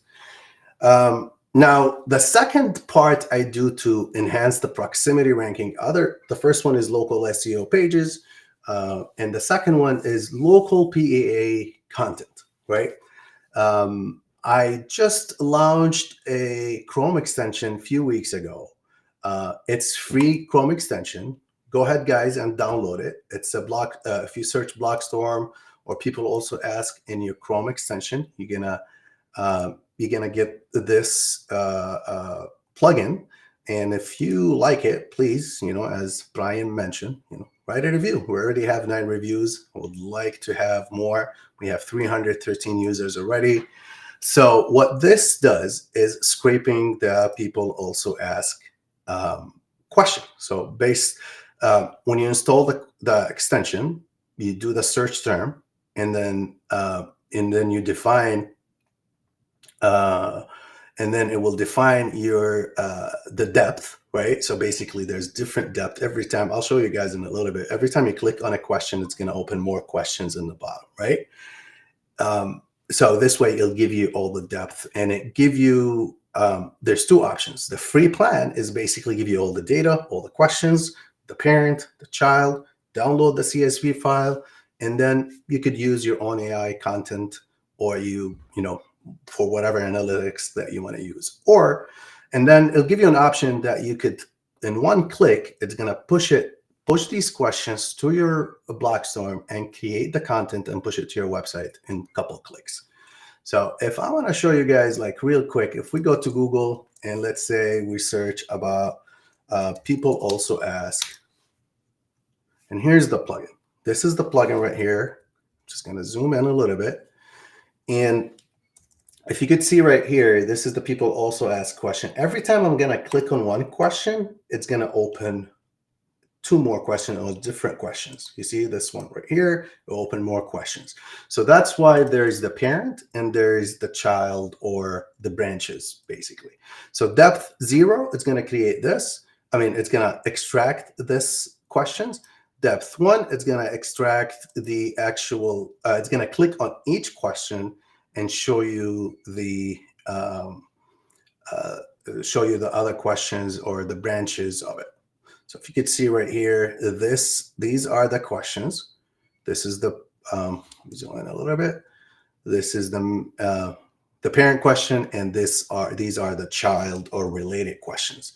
So what this does now, it's going to help you create questions that people are asking under your search term, right? So Google will love this data, and I have multiple customers that we've been ranking inside the people also ask questions. Not just those questions going to get you the traffic or just regular traffic. If you get the jackspot and listed inside the people also ask questions, you're going to get a lot of data, a lot of questions. Now, how could you use this in local SEO, right? This is more national SEO. So let's say I could say dentist Chicago as a sample.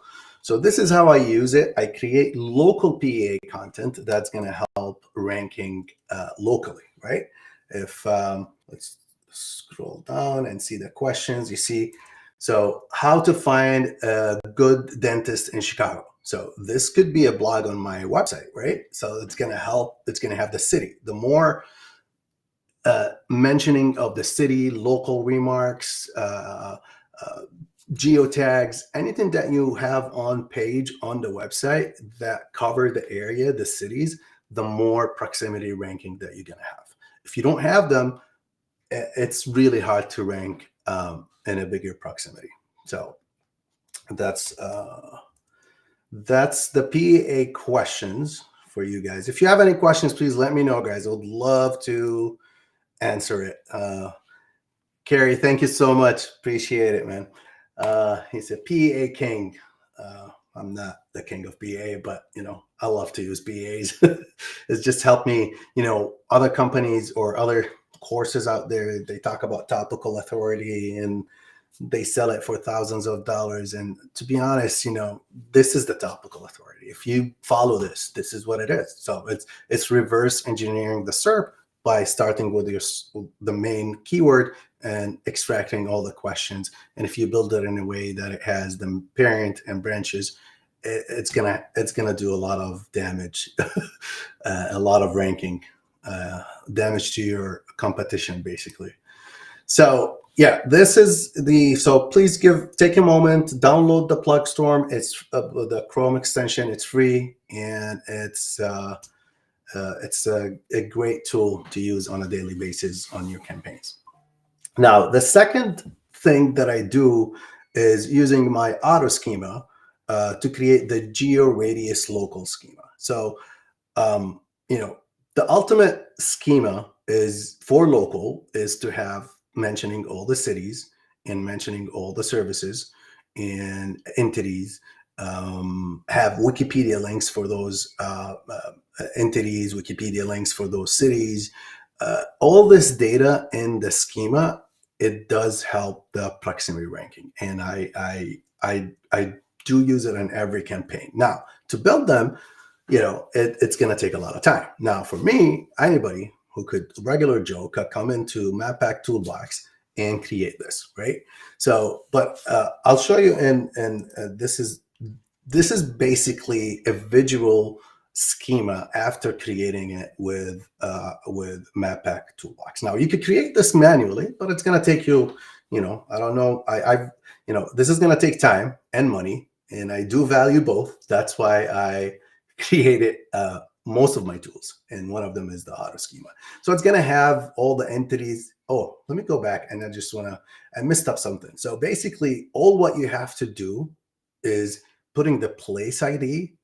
If you see right here, this is the place ID.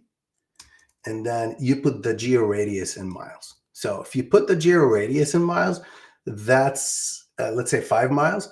The tool, because you put the place ID, we're going to have all the information that we need from your GMB. Name, address, phone number, cities, the services, what else? Anything that you have in GMB, we're going to have it. And then you click next. Oh, the only manual thing you could add your social media links, which is it's not going to be in your GMB. but we have an area right here. If you checkbox, and then you could add your social media links, right? And then what it's going to do, it's going to create this. Basically, this is your GMB with all the information. This is the service cities, all the cities with the zip codes. It's listed in there. Your services right here, reviews, and the business entities, or what I like to use it as a SERP entities. Basically, we take the main category and we put it in the SERP. We search it, and then we extract all the entities from all the top 20 pages, and then based on entity relevant, we post the top 20 inside your schema. And this has been helping really good. So would love to, if you guys have any questions about it after the talk, I would, would love to share all the information that we have on there. Now, the second part I do is the GeoCircle KML. It's part of the the Map Pack Toolbox. It's right here, the GeoCircle KML. I know a lot of people gonna have, talk about it, that doesn't work, it doesn't do anything. And I mean, for me, I've been doing it for years, and it does help boosting the ranking, right? But how you do it, it's not just creating the custom map, it's actually what you do with it after you create it. So the steps for the GeoCircle KML is generating, first of all, you go to Map Pack Toolbox and you generate the KML file. Basically, you just put few things, which is, I could show you guys real quick.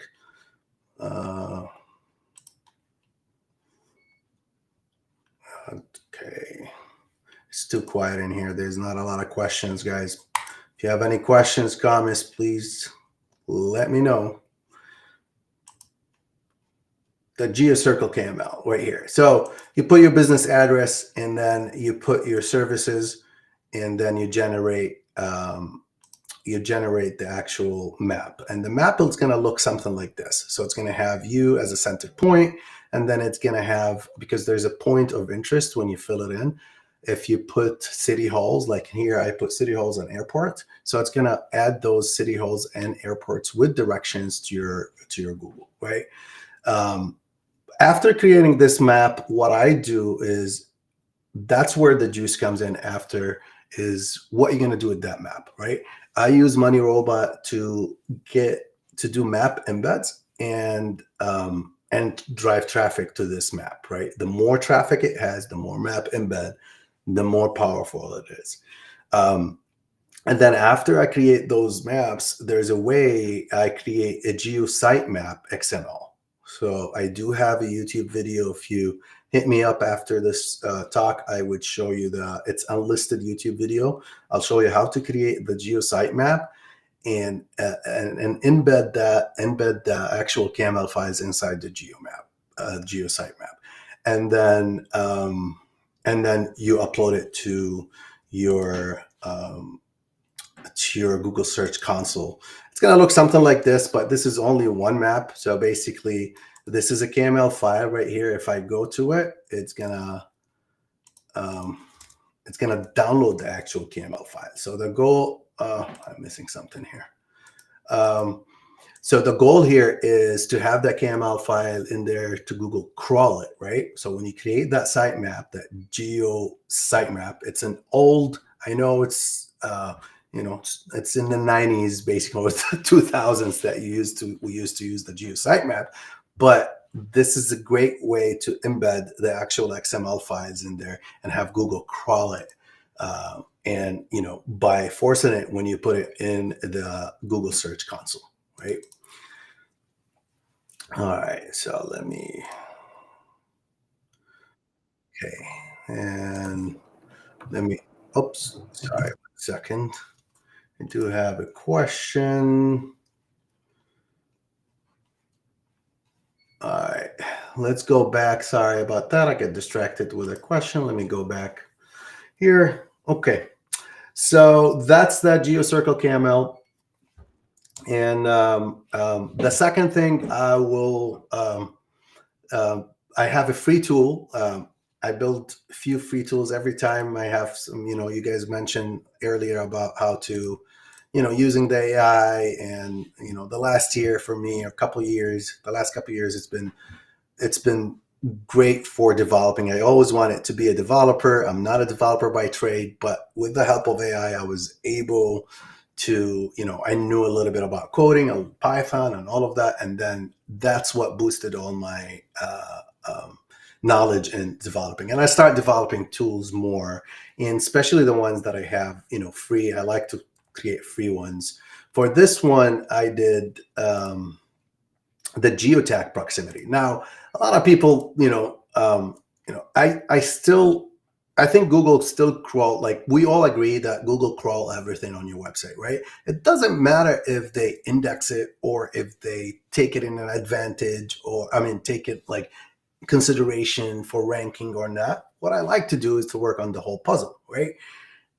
The goal is to Google crawl as much information about my business, right? Now, it's data there, so I want Google to have that data. Now, I don't go in details to see if they scripted data or not, but as long as it crawled for me, it's a check mark. It's something good for me. And that's what I want. I want Google to crawl everything.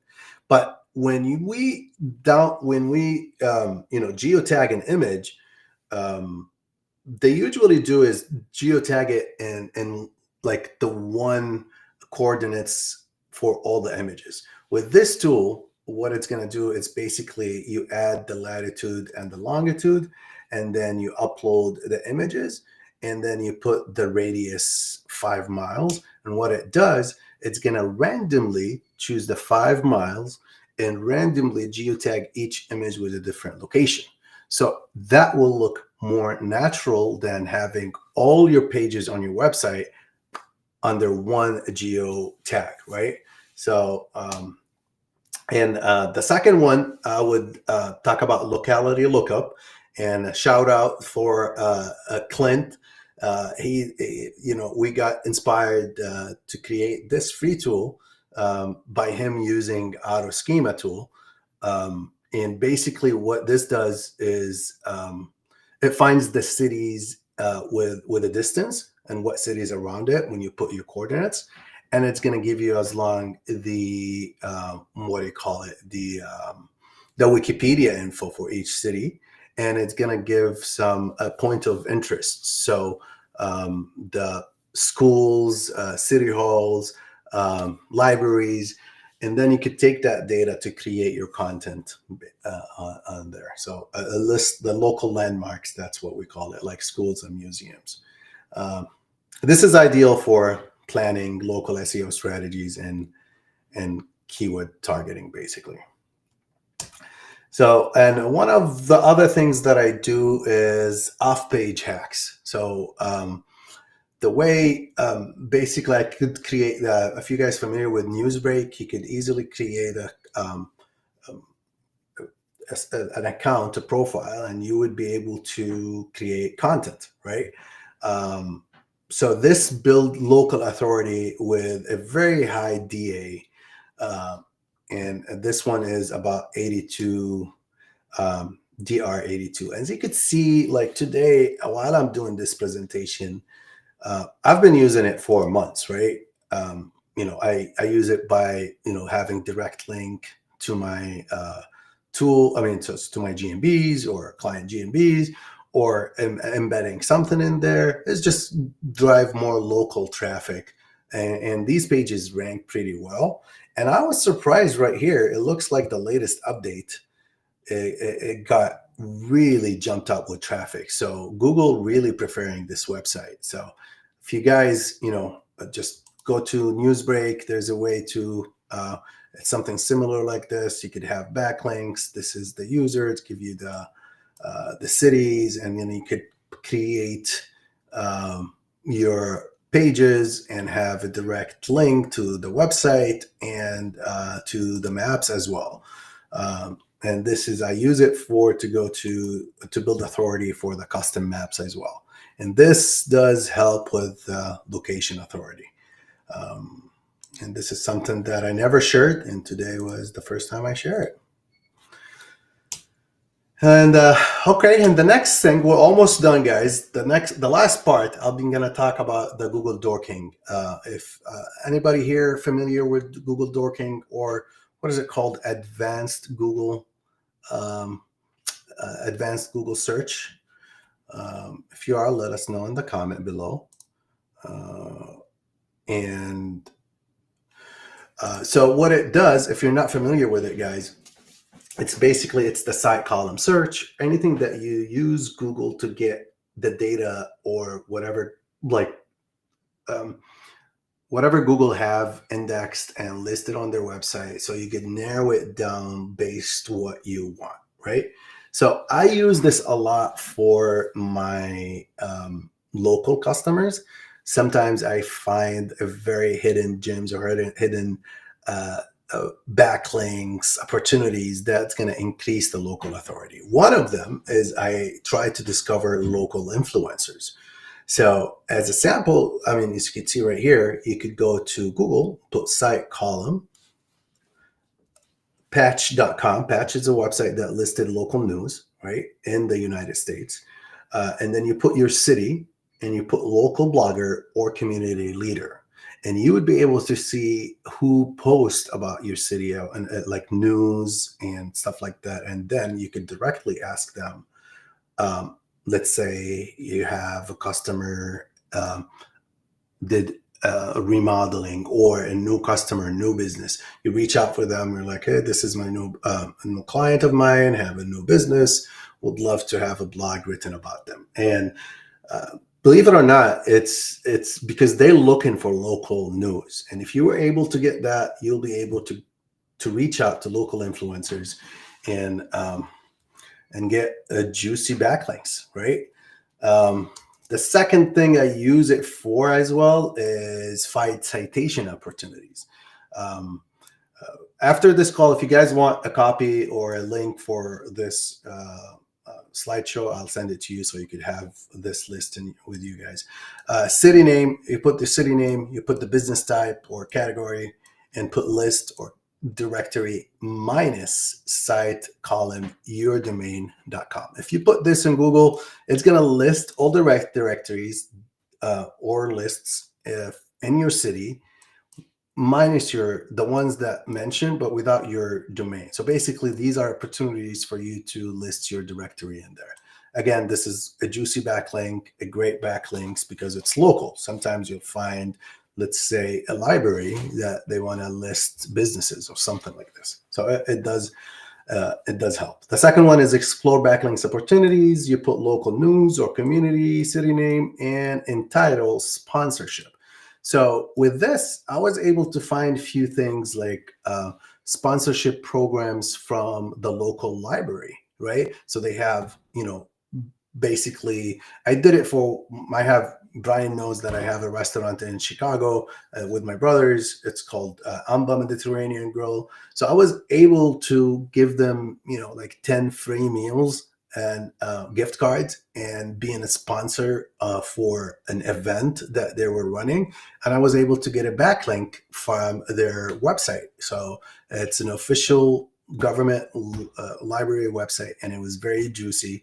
And it does help the ranking as well. So this is something, not a lot of people knows about. Not a lot of people knows about, and it's pretty good if you guys follow this and you try it. Now, attract growing businesses. This is for more outreach. If you are looking to, target businesses that they are growing. So if you do the site column, PRN use, site business wire, expansion, or a new office, and with the city name. This way, if you put this in Google, you're going to get the businesses who spend, what do you call it? They spend PR, they have budget for a PR money, right? Press releases, and they're expanding, or they have a new office, so they could be a good candidate as business, and to get them, reach out to them and see, hey, I saw that you're mentioned there, and if you're looking for any services, just you could do whatever you would like to whatever your bait is, basically. Now, the second one, it will be patch.com. I love patch.com. I get a lot of businesses from it, or reach out for businesses. So you could put site, column, patch.com, and expansion or new office, city name, and then you'll see those businesses. So that's the Google Dorking. I want to make sure that we have. All right, part of just thank you guys. I think that would be it. Thank you guys for your time. Just take action today. Use these tools and tactics to dominate proximity ranking. Start small, stay consistent, and measure results. Let me know, guys, if you have any questions or comments below. Would love to answer them. I don't know. Brian is up. There he is. There we go. Sorry, Brian. You're all good. I didn't see him sorry. Probably I just clicked it by mistake. Sorry. So, yeah, that's my presentation, guys. If you have any questions, or Brian, Garrett, if you have any questions, we'd love to. No, a couple things that I would just add to both of your presentations. As Garrett mentioned, I've been using Turbo Subdomains for a number of years. I think when we first started, Garrett, was 2020, something like that. 4 years right now. Yeah, and that thing has been amazing. So I do highly recommend anyone to take a look at that. And I agree with Clint. The price point, I know people are going to say it's really high, but for what it does, even without the discount, like the barrier to entry needs to be higher. I'll be honest, And then for Rabih, the PAA tool that actually replaced the SEO Minion tool that I was using for a while. And so, like having all of those PAAs, there's a lot of stuff you can do with that. If you combine like what we've all talked about today, there's a lot of things that there's overlap with, right? You can take the PAAs, you can use those to create the PDFs and the documents, the ebooks, all of that I talked about, and then you can just pound the shit out of it with Turbo Subdomains. And so there's this synergy that you can look at, and above everything else, like take action. Don't just watch this and be like, yeah, that was nice. Take at least one or two of these things that we've talked about today and implement, right? Those are the guys that are winning. Nice. I got a question from Junaid Mansour. Can you please share all the tools and names? Yes, absolutely. So for mine, it was, where is it? For mine was the Blockstorm, and right now we do have a founders, like the first 100 founders. We're trying to build Elon Musk style, getting lifetime deals, getting some money for funds as a startup. So it would be a lifetime deal for $500 for life, which is, we do have multiple plans. And it's going to include all the future. We're already about 30%. So we still have about 60% users, 60 users to be able to join with. That's a great deal, man. Thank you, man. Just trying, yeah, it's we need the, as a startup, how hard sometimes you need capital to be able to push it. So absolutely. And creating like a community of founders to be able to, we have a Slack community for them. They get to test anything new. They help us on what's next, what we're going to work on next. So that's the idea behind it. And MapPack Toolbox, it's a bunch of it's a Swiss Army knife tools for local SEO. So, and it's the deal is $400 a year. That's a great deal. Usually it's over $1,000 per year.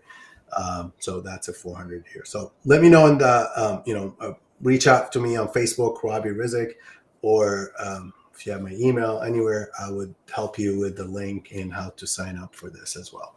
And let's do a recap for you. I think, Garrett, what's the deal? you have a deal, I think. Let me see. Yeah, 15% off with that coupon code. Yep. Yep.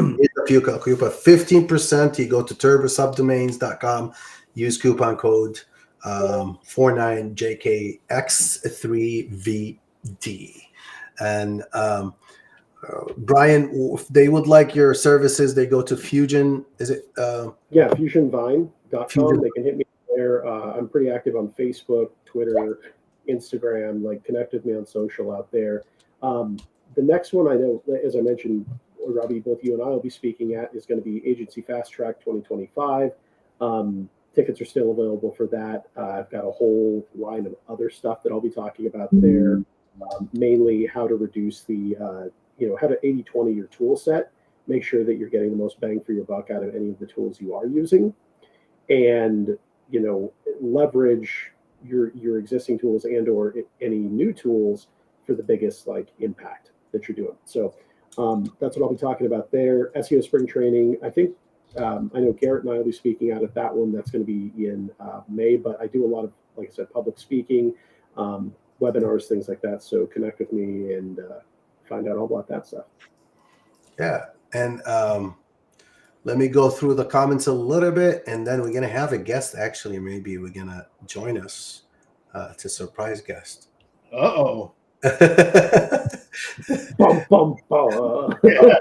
Now So I sent her a link right now. Hopefully she'll join. And I'm just going to go through the questions or the comments. Kay here said, good stuff, Rabih. We'll reach out to you. Thank you so much. Appreciate it. Omizi said having a hard time logging in through the email. I think you could go to Facebook. YouTube. You'd be able to see the replay. There's going to be a replay on we're going to email it if you signed up. And for today, for this workshop, I'm going to have a replay as well on my YouTube channel. So if you visit my YouTube channel, it's Rabih Rizk. You'll be able to see it. Brian said, great show. Would love to get your slides, Rabih. There was too much to write down. No problem. Yes, absolutely. Just reach out to me on Facebook. I would send you the slideshow, and I would probably send an email for everyone after the talks. This way you'll have the slides and the questions. Now we have a question for Garrett. It says, how would you suggest making a business model from the 1,000 subdomain license? And he says, for example, one customer per XXS subdomains. Looking for your experience, how many subdomains do you typically offer each of your clients? Between 25 and 100. Because basically each subdomain is a keyword. So that's how we look at subdomains as a keyword. So as a medium tail or long tail keyword. But if it's just like a local client, you don't need that many. 25 would work great for a local client. That gives you 25 subdomains. And then you have all those articles posting every 2.5 days. And then you'll use those articles, to link out to for that customer for sure. So yeah, if you're local, 25. But the nice thing is, and this is what we see a lot of guys doing now, is if you get like a generic, we have plenty. If you get a generic domain, you can chop it up and use it any way you want. So you can have, let's say you have, 30 freaking local clients, and you can give each one of them 25. But if you say, screw it, I've really been interested in doing some affiliate stuff as well, you can go ahead and fire up a bunch of subdomains for the affiliate stuff too, and start. So at the same time, you're leveraging it for your local clients. You can actually start your own affiliate business, and actually, because that's what we did. So we used to do, we don't have any clients anymore. It's all my own businesses now. And we fired the last of our clients years ago. And what we did was we transitioned from clients to our own stuff. And so we have our own e-com business, and we have our own affiliate business.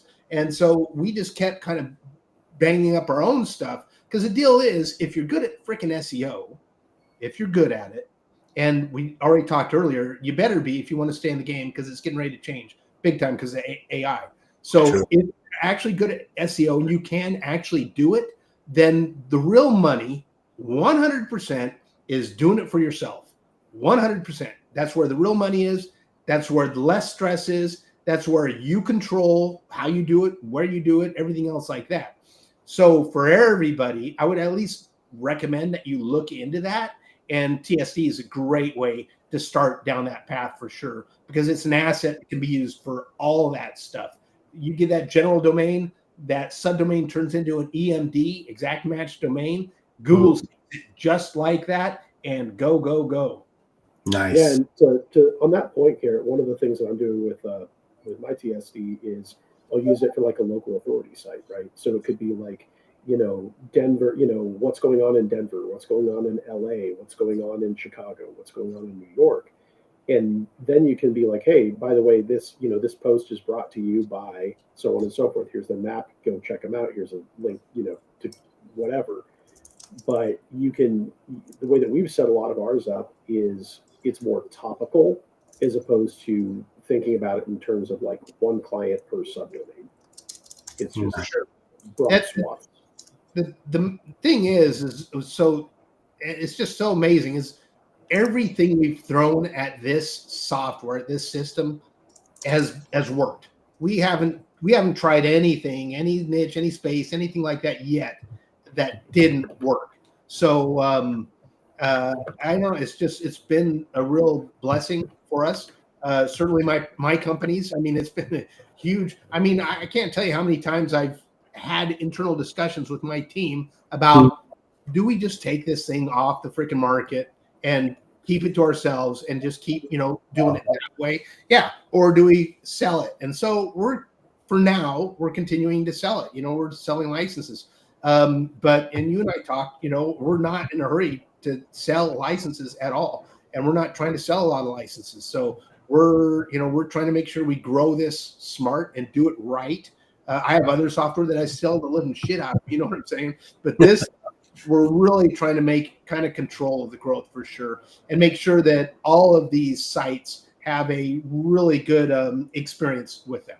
And so far, and that's why we host them and manage them and all that stuff as well. We want to make sure Brian remembers back in the early days, we set everybody up on their own hosting, and it sucked. It was just horrible. And it was good, it was on Vultr servers and everything. But the server just has to be tuned so well for these What sites. was that export? How much was that compressed? It was like, what, 30 gig? Yeah, yours was 30. Wow. Yeah, we actually have some sites now that are over 100 gig. Yeah, if you think about it, 1,000 subdomains, each kicking out, these articles, and all these articles having images and everything else like that.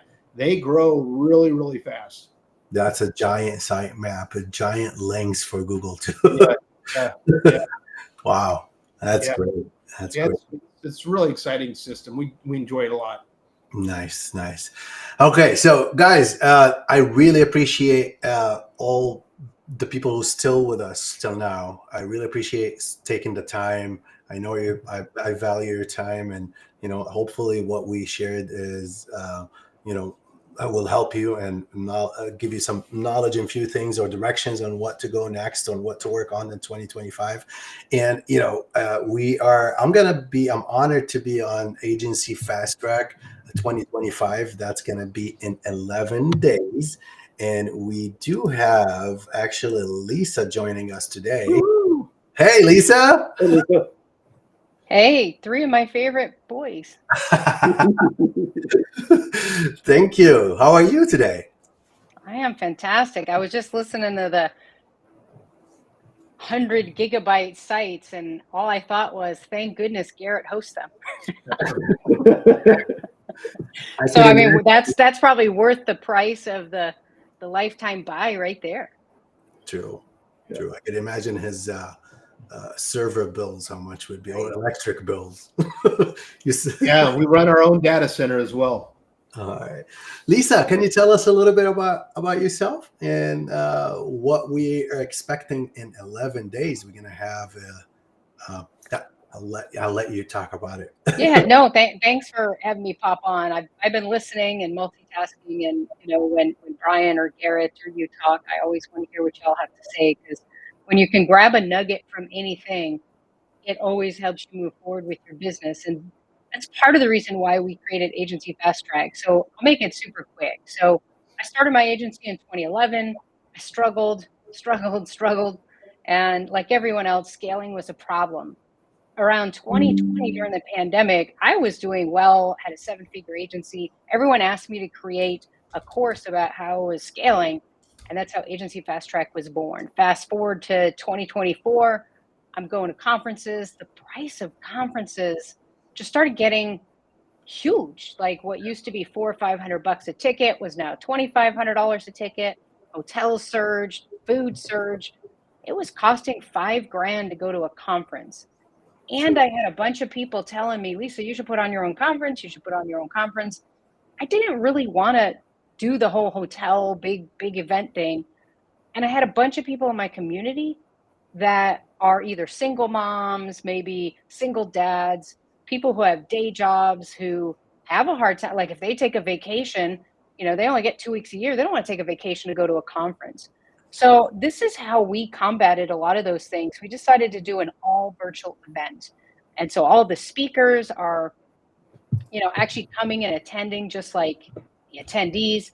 And we do it in this really sick virtual conference. I would love to say it was all my idea. I know Terry Samuels back in the day during COVID used a virtual event space to, try to make things work. I fell in love with it then, and I actually got it for my company, started using virtual space. And so we'll be using this virtual space. What's sick about it is you could be sitting at a bar at 6 o'clock, having a cocktail with Mr. Kato or anyone else who might be there, Rabih, me, whoever, right? And the speaker lineup is, just incredible. But we actually were able to simulate as close to being in person as possible. So people hang out in the bar, people go and sit in rooms together and just have side chats. And we had people literally in the event center till 11 and 12 at night after we finished for the day. People were just hanging out like you would at a conference. So it's just been pretty sick. So we had enough people come that we're going to do it again this year. And we stepped it up a little bit and tried to get, some new people you guys haven't heard from before. But I'm sorry, there's people who always come and bring it each and every time. So of course we're going to keep inviting them back. I could not imagine a conference, for example, without Brian. And so there's no way he was not going to be one of my speakers, because Brian and I, if we can sit in a room together for an hour, we've probably drummed up something fascinating. Nice. In real life and virtually. All of the above. Yeah, well, the virtual makes it to where you can sit in your office and, multitask, answer emails on break. Maybe if a session doesn't appeal to you, you don't have to go to it. It's just been fabulous. And like I said, we have some single moms who could never go to a conference before that came last year, and they're like hooked. They said, don't ever make this live. We always want it to be virtual. And that's the intention. This conference is never going to be an in-person event. It's always going to be online, and we're going to try to do it every single year. It's phenomenal. Nice. And that's going to be, is it 3 days, right? So if you do the VIP, it's 4 days. We're doing a mastermind on Monday. We have some special guests coming in just for that. Like Holly Starks will not speak because I record everything and I won't turn off my camera. So she's going to come to the mastermind. And if she does drop something, she might cut that part out. But so she's going to come to the mastermind, that kind of thing. But so it's 4 days if you do the VIP. 4 days if you do the VIP. Yeah. And now, Rabih has a special link, right? So you see the prices there. Those are our current prices, but we dropped, our speakers. And by the way, Rob's speaking. And he also, Blogstorm is also a sponsor of the event. So I want you guys to grab that software. He's thrown it to us. We've checked it out. It's super sick. But yeah, he's got a special link. And if you use his link with the coupon, you're going to get a big chunk off. I think it's 400. Yeah, 400 off the regular ticket, 500 off the VIP ticket, I believe. Nice. So it's really nice. You definitely want to use his link to get that. We do that for all of our, we don't call you guys speakers, we call our guys impact coaches. They are required to come with something they really have talked about, or they haven't talked about in that way. And they are required to actually give you real value. So it won't be people talking at you. They will actually be showing you how to do things or giving you some real value. Nice. Thank you so much for giving me the opportunity to be able to sponsor and speak at the event. Here is the links, guys, on the screen. If it's agencyfasttrack2025.com/Rob or /Rob VIP. This way, you're going to get a really good discount. Thank you for, giving us the opportunity to share this and get the. Yeah, you're welcome. And sorry we spelled your name wrong. It's okay. No. That's why sometimes I say Rob, just Rob or Robbie. Yeah, when I tell my guys make a link for Rob, they will not. Yeah. No. I go by Rob or Robbie, so it's all right. So there you go. Easier. Rob is easier. So thank you so much. I can't wait to be at the end of the month. It looks very interesting. I like the idea of this virtual map that I see on the homepage. It looks nice. Like you have a bar, you have a room, and then when you go to different spaces, it's like you could talk to the people around you instead of, it's not like a webinar. Everybody's going to hear it. So you decide where you want to go and what you hear, right? Is that? Yeah. So we have the public content, and then in between lunches, after hours, I recall last year sitting in a room, and tell me, isn't this crazy? I'm sitting in the bar with Clint Butler, Ted Kavitis, Lee Witcher, Brian Kato, Michael Larson, Holly Starks. We took a picture because I was like, this is who we're sitting around chatting with and throwing down SEO. And to me, that's what a conference is all about, right? It's the time, I've sat with Garrett privately at conferences. I've sat with Brian. I've sat with so many people. That's where sometimes you learn some of the coolest stuff.